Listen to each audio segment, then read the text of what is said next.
But to allow everything to be as it is also one part of the teaching that I find people misunderstand the most. A lot of people become afraid of allowing everything to be because they equate it with some sort of inactivity, some way in which one would become disengaged from life, from existence, from what's happening. Some way in which people are afraid if they allowed everything to be, then they wouldn't be able to respond to life in a wise and appropriate way. But this is to misunderstand the teaching. To allow everything to be as it is not a goal. It's not an end. It's a foundation. It's the foundation from which true and wise action takes place, a way of responding to the moment, or to life, or to the most common daily situations you find yourself in, can actually arise from this foundation of allowing everything to be. Because it's not until you really are allowing everything to be that you're actually out of the egoic state of consciousness. As long as you're struggling with what is, with this moment, with what arises in this moment, as long as you're at battle with what is, then you can never go beyond your conditioned way of seeing and perceiving things. You can never go beyond the egoic state of consciousness.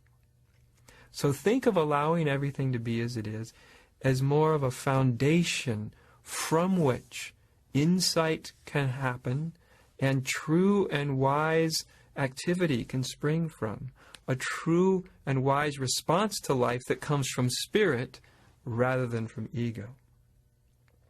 Now, to allow everything to be as it is also a definition of meditation, of the meditation in the way that I teach it.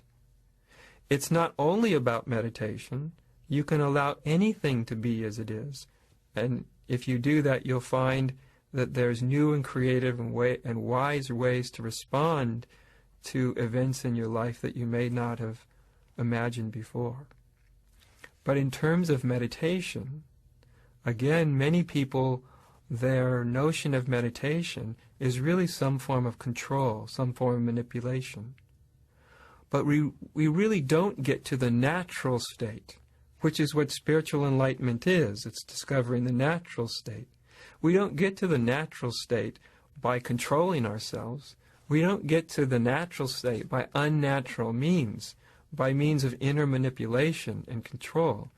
We get to the natural state by allowing everything to naturally be right here and right now. It has nothing to do with time. There's nothing to attain. There's nothing to perfect. There's just the question.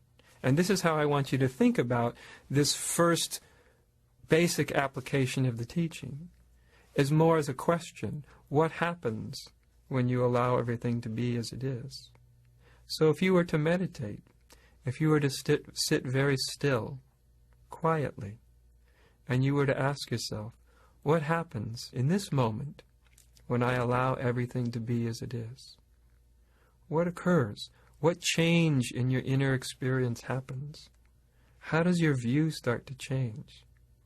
And not only what happens when you allow everything to be as it is, but also an inquiry of, am I allowing everything to be as it is? Because often there can be a state of stillness. But if you ask the question, am I actually allowing everything to be as it is, sort of a deeper layer of relaxation happens. You become conscious of more subtle ways in which you're holding on and grasping or trying to control.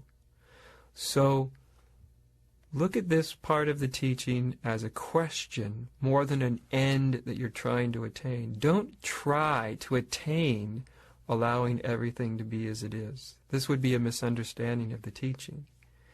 Take it as a point of inquiry, of exploration. Again, what happens when I allow everything to be as it is? And this literally becomes a form of meditation. Allowing everything to be as it is the deepest form of meditation there is, where the ego has completely let go into things as they are, into this moment as it is. Allowing you to be as you are, whether your mind is busy or quiet, whether you feel good or bad, whether you're anxious or at peace. Is it possible to allow this moment to be exactly as it is? And what happens? What begins to occur when you do?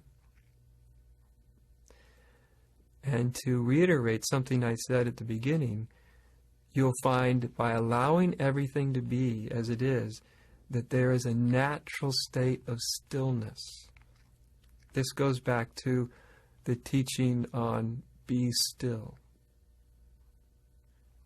Allowing everything to be as it is a way of being still.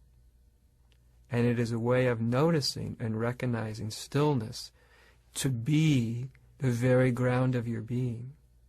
Stillness is an essential aspect of who and what you are. It's not a state that you attain. It's literally an aspect of who and what you are. So this is the first real application of the teaching.